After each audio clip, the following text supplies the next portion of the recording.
मौसम बड़ा खुशगवार था। आसमान पर हल्के बादल छाए हुए थे।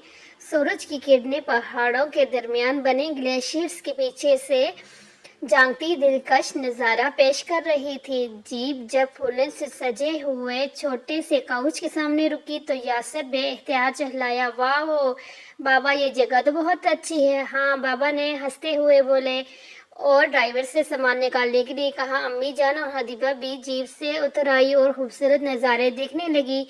इधर खाने का क्या इंतज़ाम है हान बाबा? सिद्दीक साहब ने ड्राइवर से पूछा। हान बाबा सामान लेकर जाते हुए बोले, साहब आप अंदर चले, मैं खाने चाय सब कुछ बदलाता हूँ। काउच नुमा ये छोटे छोटे से घर यहाँ रहने वाले मकामी लोगों के हैं, खास तौर पर सयाहों के लिए ही बनवाए के सस्ते दामों किराए पर देते हैं और इस रकम से इनकी साल भर की गुजर बसर चलती रहती थी। यहाँ ठहरने वाले सयाहों के लिए हल्का फुल्का खाना और चाय वगैरह वो अपने घर से तैयार करके ही लाते थे। क्यों भाई, कैसी लगी ये जगह? अब तो आप खुश हैं ना? सदीक साहब ने हंसते हुए बच्चे से पूछा। बहुत अच्छी जगह है बाबा। 13 साल हदीबा खुशी से चहचहाते हुए बोली, इतनी खूबसूरत नज़ारे हैं और बाहर सड़क के दूसरी तरफ झील भी है। मगर सड़क के उस तरफ तो पहाड़ है। यासर बोला, नहीं झील भी है, मैंने देखी। अच्छा बाबाई, अब तुम लोग थोड़ी देर आराम कर लो, सफ़र से थक कर आए हो, शाम को सैर पर चलेंगी। अम्मी ने बच्चों से कहा। इस साल गर्मियों की छुट्टी में यासर ने अम्मी अब्बू से फरमाइश की कि वो इस बार किसी छोटे से पहाड़ी इलाके की सैर करना चाहता है। यासर छठी जमात का तालिब इल्म था और एक मेहनती और होनहार बच्चा था। बाबा ने इसकी ये फरमाइश पूरी कर दी। वो लोग चंद दिन की छुट्टियां मनाने वादिये हंसा के छोटे से मगर खूबसूरत से गांव की सैर को आए थे। शाम को वो लोग आराम करके उठे तो एक मुकामी शख्स शाम की चाय और बिस्कुट वगैरह लेकर इनकी खिदमत के लिए आ गया। शायद इसी आदमी ने इनको ये घर किराए पे दिया था। उसके साथ 8-9 साल का एक छोटा सा बच्चा भी था जो खाने की ट्रे उठाए खड़ा था। यासर ने बड़ी दिलचस्पी से इसको देखा मगर इससे महसूस हुआ कि इसके बाबा के चेहरे पर इस बच्चे को देखकर नागवारी के तासरात छा गए थे। इन्होंने बच्चे से ट्रे भी न ली बल्कि घूरते हुए इसे बस ट्रे रखने का इशारा कर दिया। यासर को ये देखकर बड़ा दुख हुआ।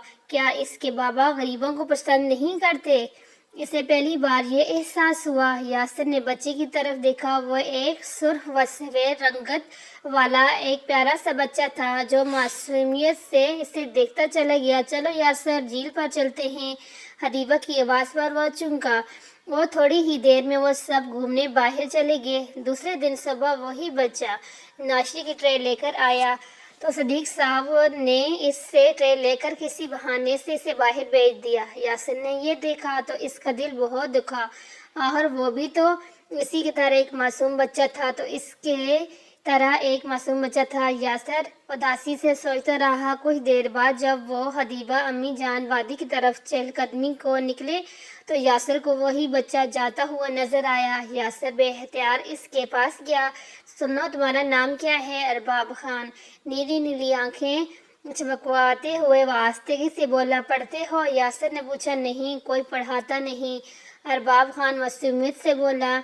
खान, तो फिर तुम क्या करते हो सारा दिन? यासर बेटा आ जाओ। अम्मी की आवाज़ सुनकर यासर वापस पलटा। इसके दिल चाह रहा था कि वह अरबाब खान की किस तरह मदद करे। कुछ पैसे या इसके वो कपड़े जो इसने कम ही पहने थे वो इसको दे। यही वो सोचता रहा। वो लोग वापस घर की तरफ आए तो बाबा अरबाब खान के वारिस से बातें कर रहे थे।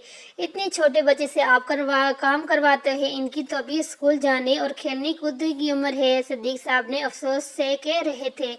बस जी, हम मजबूर हैं साहब, हमारी कमाई इतनी नहीं होती कि हम बच्चों को पढ़ा सकें। और सदीक साहब आठ काटते हुए बोले, मैं आपके बच्चों की पढ़ाई के सारे अखराजात आपको दे रहा हूँ और आप अपना राब्ता नंबर भी मुझे दे दें ताकि इन मासूम बच्चों की तालीम में कभी रुकावट ना आए।